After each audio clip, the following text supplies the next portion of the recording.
episode 4 of Snoody podcast. We getting on through here. So I got my main man Chris here. Got some bad news. My dog he leaving for 2 months, but he's doing it for the right thing. He's going to watch his brother play. So go ahead and tell everybody what's up with that. Yes, sir. So I'm going back home to Dayton, Ohio to watch my little brother play at Centerville High School.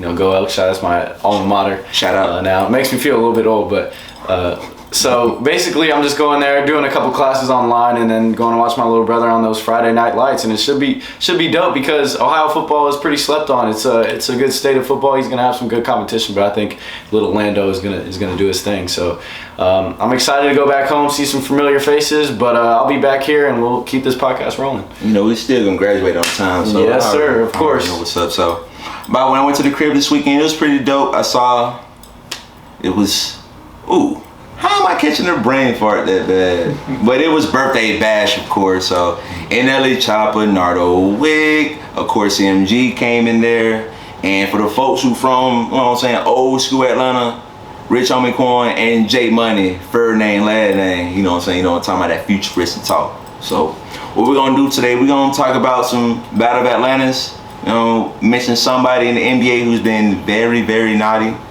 Summer League recap. We're gonna do a Juan Soto watch, talk about the All-Star game, Heinz field change, Madden safeties on Madden. We always got something to complain about. And a bold take, maybe a bold take, but I got my whole crew in here. Main man Hunter, yes, got my main man Toure, I got my big dog Jacob in here, so how we rocking. And by the time y'all see this, the interview with Lil Dion and Lil Ricky gonna be here, so I'm gonna do that, and that's where their name gonna be at. And I'm gonna do this again, and that's where the other name gonna be at. So, how we rocking this episode 4. Let's get this thing popping.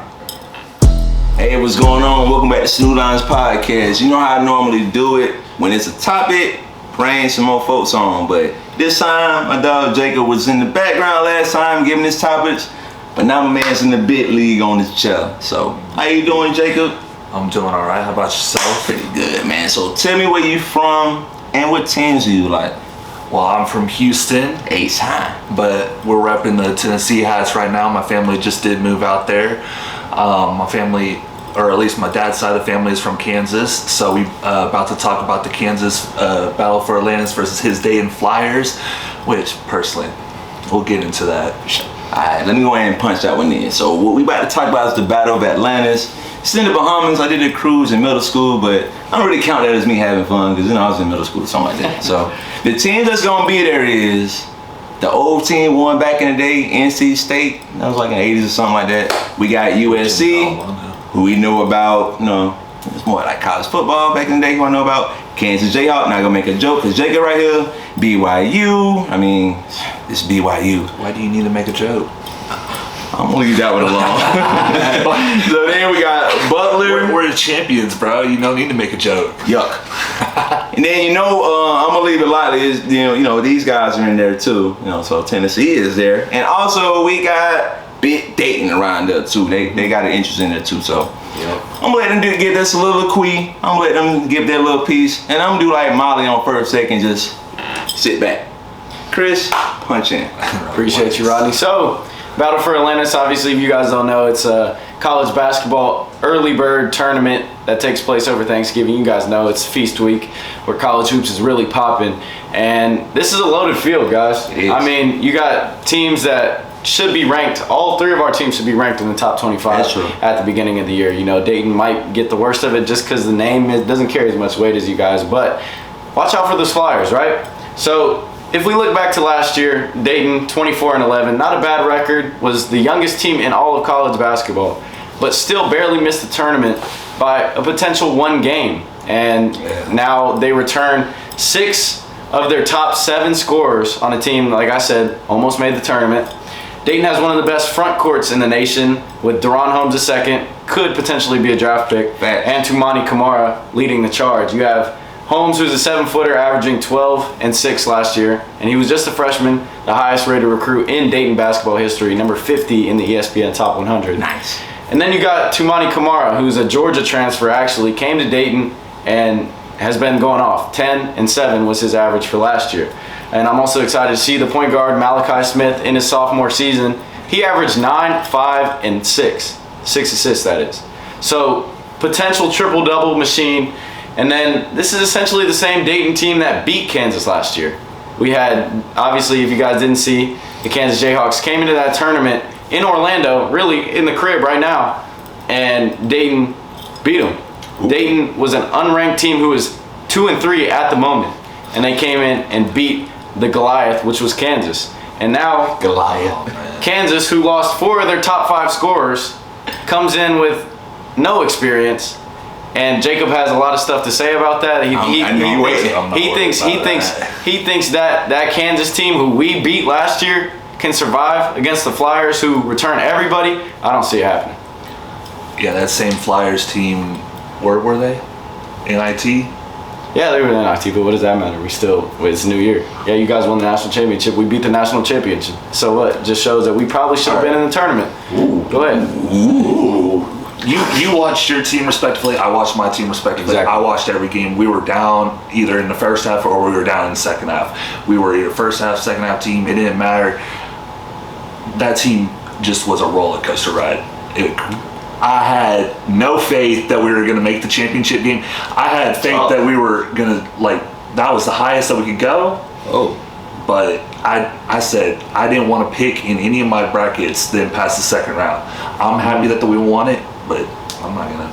What's your expectancy in the That was a terrible team. Y'all can have that win. It was a terrible team who won the national championship. I don't see it, but go ahead. We were inconsistent. We were down by 25 to K-State. We were up by 15 at halftime versus us, and we came back and won the game. So it's crazy, man. It's crazy what he's talking about right now. We were either first half or a second half team. We were inconsistent. Yeah, and so how is that going to fix with your top 4 scorers leaving? You guys have to incorporate a ton of freshmen, and I don't see it happening. Who is returning for you? Let me just ask you this: who's returning? Jalen Wilson. Okay, Jalen Wilson, who is Kansas' best player, had 1 point in 23 minutes versus the Dayton Flyers. 1 point. So go ahead. Who else? Let's name him. He came off of a DUI suspension. Oh, not an injury. Not an injury. Hey. I can't do much about that. You gotta. What you do is on the court. Yeah. So all right, let's make it quick. That was his first game after a DUI, so it's he played better later. I've been trying to get this question out for so long. All right. What is your expectancy? Because y'all gave some, soliloquies. What is your real expectancy in the Bahamas? I'll be real quick. Let me just get mine out real quick. Mm-hmm. That Tennessee's going to be a first round loss, sir. Nah, that we'll smack y'all first round, smack them in the finals. That's all I got. That's all. Yeah, just meet us in the finals. Definitely gonna be at homer, but yeah, go ahead and keep that. You have them as the other side of the bracket as Kansas. I mean, I don't know. We'll see what is going to be. They haven't dropped the bracket yet. Yeah, they haven't yet. They haven't dropped the bracket yet, so we'll see. And I'm pretty sure we'll have some more to say about that when it happens. But my expectation for the Flyers is to hopefully win it. I mean, you have probably the most experienced team outside of maybe Tennessee. I think they got a lot of guys coming back. They'll be good. Santiago, he's right. Let's go. So I think Dayton should go in being like, hey, we beat this Kansas team. They're going to rank Kansas higher than Dayton, which is absolutely stupid. But, it's just the rankings. It's just the name. So Dayton should be going in there with a chip on their shoulder and trying to win it. That's what I We're not experienced, but we got talent. Yo, so we're going to have to see what we can do. It's like me with the Saints, to be honest. I don't have faith with the Saints right now, but they got talent.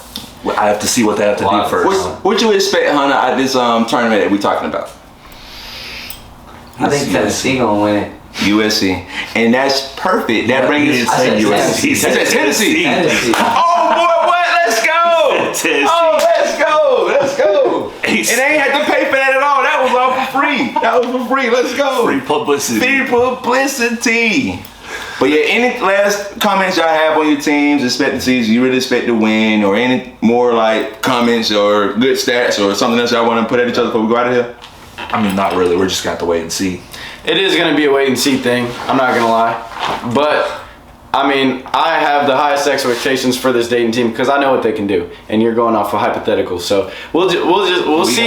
I know I'm going to prove myself right and be able to talk all the mess I can on Rodney's podcast. I can't wait till we do flashbacks and we can pull footage when the game is on and we can really you can be like Dan Orlovsky did on ESPN, pull it and just pull that footage up. But that's how we're feeling. That's how we're rocking about this topic right here. So we're going to transition to the next topic. Hey, welcome back to Shoutouts podcast. To the left, man, Chris, to the right, Toure. So, next topic is Summer League recap. Who impressed you? Toure, who impressed you? I'm gonna have to go with my boy Quinn Grimes Okay. from the Knicks. He scored 22 points per game in the summer league. Josh Christopher as well. He scored 19.7 points per game. Josh Christopher, Guff is, they like to call him. From Cali, he definitely went crazy for Houston. I really think he needs to start. Okay. I think he'll be a good asset with KPJ. Quentin Grimes, him and Trey McBride have been doing good things for the Knicks. Also in the D League all last year. They got called up at the end of the year. They got a lot of PT. So I wasn't really surprised when Quentin Grimes scored that many points this summer league. But we didn't, well, I'm a Knicks fan, but we weren't able to close it out for the championship. But it's cool. But yeah, that's my take. Okay. All right, so Chris, who impressed you? I think this is going to be good for you. I like Kennedy Chandler. I think, him being an undersized guard, it put a little bit of a chip on his shoulder, and he was drafted 38. Facts. But after his summer league showing, he got signed to the biggest deal from a second round pick ever. He got $7.1 million and then $4.3 guaranteed. I think he's going to be great behind Ja Morant. He can learn under a young guy. Sneaky. And I think him coming off the bench is going to be good for the Grizzlies as another scoring threat and a guy who can facilitate as well. So I think Kennedy Chandler really impressed. He had a double-double in one of his games. And that just goes to show how versatile he is and how versatile he can be. Facts. Hey, I always love a take by Tennessee, so I wish he was there with us in Bahamas battling, in the Bahamas. But what I liked was, I said it from jump when I went to the draft party, I like Paolo in Orlando. They didn't even play him too much, to be honest with you, but the last game he played was 23 points, 6 assists, 6 rebounds, 4 steals. That sounds like a typical stat. Game 18 in the season or something like that when you just going long in your season. So, big Paolo fan. And I got not big expectations for Orlando Magic, let's be real, but he can make all rookie teams. Oh, yeah. How many points per game Paulo scored? Simple enough. I got 17 and 4. For what? 4 rebounds. 4 rebounds? Yeah. Only 4 rebounds? Only 4 rebounds. That's 17 and tough. 4. Yeah. 17 and 4, okay. Solid, simple numbers. But next topic, we're gonna go to just somebody who I said in the beginning who hasn't been doing things that's not good to be reported on. So, Hunter, give me the rundown, please, sir. So Miles Bridges just pleaded not guilty to 3 counts of domestic violence, and he will have a hearing on August 19th. Thank you for telling me that, Mr. Hunter. But that's the Snoody podcast. I'm quite sure Chris, Toure, Hunter, Jacob, you're innocent until proven guilty, understandably, but we do not stand for domestic violence. If it is true, lock him up. But if it's not, if he's free, then the contract. But we gotta let the judicial system do what they have to do. But I don't stand for domestic violence at all. But he is innocent until proven guilty. And just gonna leave it like that. Yo, welcome back to Snoody podcast. I got my main man Chris, still got Hunter with me.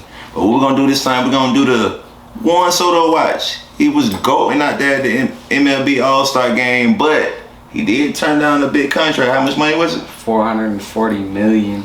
So that's a lot of money to turn down. So on the watch, what team you think gonna make the trade for him? So what do you think? Well, I think it's got to be a big market team, because if he's turning down that much money, like somebody with more than that is gonna have to pay him, if that makes sense. Like, I've been seeing rumors of him to the Giants. I would love that because I'm a Giants fan, but realistically, it's probably Mets, Dodgers, Yankees. Not the Mets. Not the Mets. I don't know, something like that. But come to SF. Okay. What you got, Chris? And then for me, Juan Soto, obviously a generational talent. It's tough because, these teams are going to throw the best packages for him to get him that they can. And the Yankees have one of the best farm systems in baseball. So that's in itself is a concern for me, because I don't want to see the Yankees be good. I don't want to see the Yankees be good. I'm sorry, Toy. But if there was a sleeper team that I could pick, it would be the Chicago Cubs. Ooh. And I say that because you have one of the better rookies in all of baseball in Christopher Morel, and I think you could maybe find a deal around that, and then if they have something in the farm system, or if they can find somebody that can fit the national system, then that could be a sleeper, but ultimately is probably going to be somewhere in New York or maybe even LA, because the Dodgers, they have a ton of talent as well. So I don't know where he's going to go, but hopefully it's not to a contender, because I don't want to see anybody win. It's not the Dodgers. Yeah, exactly. The Dodgers. But all in all, if he turned down almost $500 million, you got to go to a team that can pay over that $500 million. So unfortunately, maybe I think it was smart to reject it though, because he was only getting paid because it was 30 something? It was 15 years. Right, so it's like 30 something million a year. Yeah, and that's like 20th in the league. I don't think there's 20 guys better than him. Fast. So Jacob, what do you think Juan Soto may go? Hunter had it correct. East Coast. East Big Coast. market. Okay. So with the All-Star game, it's a pretty good game, but I want to hear from y'all, what memories stick out in your mind from the All-Star game? Anyone y'all can go first. Go ahead. Okay. So from the All-Star game, I was a fan of how many, Is it 2? how much diversity it was in the All-Star game. We had Byron Buxton, Giancarlo Stanton go back-to-back with homers, 2 African Americans, and 2 of the best in baseball. And then you had Tim Anderson follow up with a base hit. You had Devin Williams with a strikeout and a scoreless inning. So I think just MLB is kind of pushing this inclusion, trying to get people who may not like baseball or think that baseball is boring, and they're going to try to get those communities to start flooding in. The younger crowd. And really try to get them to make them think that baseball is fun, which it is. It is, yeah. And I think that was just huge to have Buxton and Stanton go crazy and Stanton win the MVP. I think that's a step in the right direction for baseball. Right. I really like the microphones and talking to the guys during the game. They were talking to the pitcher, Alex Manoah, and the announcers were literally telling him which pitch to throw, and he actually struck out the side, so we could hear him talking his talk while he was striking the dudes out. I thought that was really cool. I also really like the jerseys. Jerseys were sick. Nice for sure. Rodney, what do you think? Other than him striking out Acuna for that one of them pitches, but my main issue, well, I don't even say issue, but one recap I did have is I'm a National League fan, I'm a Braves fan, and it seems like the American League has been smacking us for a while. So it's been 9 years in a row. 9, so the next one to be like a decade. So National League, can we stop that, please? So that's my only thing. But it was a great game, to be honest with you. That's just a little biased opinion, but I do got the Braves going back to the World Series, so hey, we'll see what's up. But we're gonna go to the next topic. People I could think about, my boy QZ from the crib, our fellow classmates Gabe and Carlos. Well, basically what I'm talking about is Heinz Field is no more, and now it's called Aris Skier. Hopefully I'm pronouncing it right. If not, I'm sorry, but there is a technology company out of the region. How do you guys feel about that? Personally, I think it's tough for Pennsylvania natives. They've had Heinz Field for as far as I can remember growing up. So 2001. Yeah. So that's kind of tough, but gotta move forward. Whoever's throwing the most bread gets the call. So it is called cryptocurrency in LA now. So money do talk. How do you feel about that, Chris? Yeah, and I feel the same way. I feel like it's not going to change for most people who live in Pittsburgh and are fans of the Steelers, just because it's such an iconic name of a stadium. And for one, my brother plays football at Duquesne University up in Pittsburgh, so I know a lot of people who are Steelers fans, and I don't think it's going to change within Steelers fans. It's always going to be Heinz Field to them. But like you said, it's a business, and whoever throws the most money at them and gets that name change, it is what it is, as we saw with the Lakers. But honestly, I think Heinz Field is going to be remembered forever, and I think it's not going to really matter too much to people who are real Steelers fans and NFL fans. Right.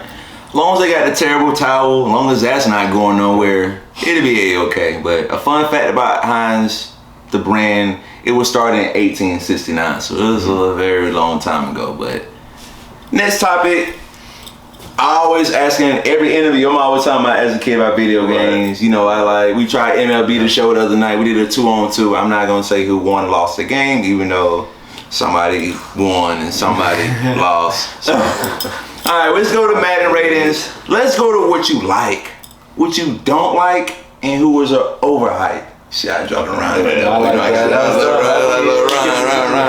All right, let me go ahead and chill and go ahead and let everybody, hey, whoever feel like popping it off, bow. I'll go ahead and go first. Minka Fitzpatrick should be definitely a 90 or above. I feel like he got robbed. Jamal Adams has not really produced these last 2 seasons. I think they should go ahead and swap Jamal Adams and Minka's overall ratings. Personally, moving on to the wide receivers, don't know why Michael Thomas is like still like almost top 5 in every category. Wow. It's beyond me. I really think that we're going to see The top 10 wide receivers: Devontae 99, Cup 98, Hill 97. I'm just going to go with top 10, y'all. Please bear with me. Hopkins 96, Diggs 95, Jefferson 93, Mike Evans 92, Scary Terry 91, Keenan 91, Cooper 90 overalls. So, how you feel about that, Hunter? I think you're missing Jamar Chase from the top 10. Yeah. And I don't see. But it's a sophomore year though, so Bro, he had solid. Oh, yeah. Solid. Where we got Reek at? Tyreek Hill. Where we got? Tyreek Hill is wasn't in the at. No, Yeah, he's he's definitely top 10. He's number 3, 97. Yeah. They had Cup. Fair. They did Cup right. They gave him put 98. Cup 98. yeah. Okay. You gotta get Cup 98. Yeah. Even though, I mean, my last time, I'm gonna let you talk about Cooper Ball. this. I mean, Cup did have a great year last year, but if you generally ask who's the best wide receiver in the league, a lot of people will say a different answer, even though he did have a great year. And I do love him on fantasy. So. EA is the best wide receiver. Devontae Adams is the best wide receiver in the league. Point blank period. No, there's no debate. There's no point even talking about it. Yeah. So, how you feeling, Chris? So for me, I think Kamara was snubbed. I think 90 is that's way too low. I mean, you got guys who got hurt in the beginning of the season, didn't finish the season off, and are still above him, like Christian McCaffrey up at 96. 96. I understand what Christian McCaffrey can do, but it's not miles ahead of Alvin Kamara. And also, Alvin Kamara was getting adjusted to a new quarterback. Drew Brees was always dumping the ball off to Alvin Kamara and giving him the touches that he needed to be successful. But when they bring Jameis in, yeah, Jameis did well with him, but he gets hurt. And then you got Taysom Hill, who is known to run the ball too. And that took away a little bit of his touches, I'm not going to lie. And then when Simeon came in, and also they had Ian Book from Notre Dame, that was just awful for Kamara because those guys don't know how to play with him and play off of him. And he obviously was going to take a hit, but I didn't think it should be that big of a hit to rate Alvin Kamara a 90, who's arguably a top 3 running back, maybe number 1. So True. One of my takes, I feel like that was kind of outrageous for me, was DeMarcus Lawrence at 90. I think that's way too high for him. Micah Parsons was the best pass rusher on that team last year. Randy Gregory, who went to the Broncos, was pretty good also. But last year they had to put DeMarcus Lawrence in the middle just so they would put Micah in, you know what I'm saying, for the end, because he was really getting to the quarterback. One guy I remember specifically was when they played the Chargers, and he rushed and got Justin Herbert. It was about like a 15 or 20-yard loss, and they got to win that game. So I feel that Micah Parsons should be a bit higher. I didn't really see him in too many overalls, like on the top 10, but I guarantee by the end of this year, they're going to be showing some big love to him. for sure. For sure. So, all right, so last take, biased takes. I said bold takes, but we're going with the biased takes. So I'm going to let everybody go around and give me a biased take. I mean, that's what we're doing, right? Kyrie and KD will stay on the Nets, but will be traded to their desired teams after the season. What team do you believe, if you can just play KD's probably going to go to either the Warriors or he's going to go to DC. And Kyrie's going to go to LA.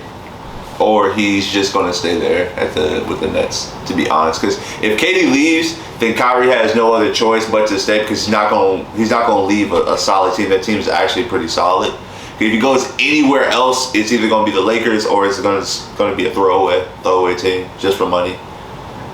Okay. So, yeah, breaking news, by the way. Breaking news. Unfortunately, I hate to report on this, but I have to. Kyle Rudolph just went to the Bucks. So as usual, Thanos Tom Brady is getting another ring or whatever and just want to keep doing this to my Falcons. Stockpiling his Instant reaction, Chris. Instant reaction. How do you feel about this? Well, the thing about this is it fills a void, right? Because you have Gronk who just retired, and again. Again. I mean, who knows if he'll be back? I don't know. He's a His wild girlfriend guy. said something interesting about that too. Yeah. But I mean, it does fill a void, but it doesn't do enough for me. It doesn't move the needle to make my pick go from the Saints to the Bucs. No, it doesn't, because the Saints still have probably arguably the best defense in the league, in my opinion. Yeah. It's not going to do much. You get Kyle Rudolph. He's not that great of a tight end to really move the needle. So They're bad. there it is, man. I don't think bad. Kyle Rudolph is going to do anything for the Bucs that is going to be out of this world and makes them number one in the NFC There's a South. bold take right there.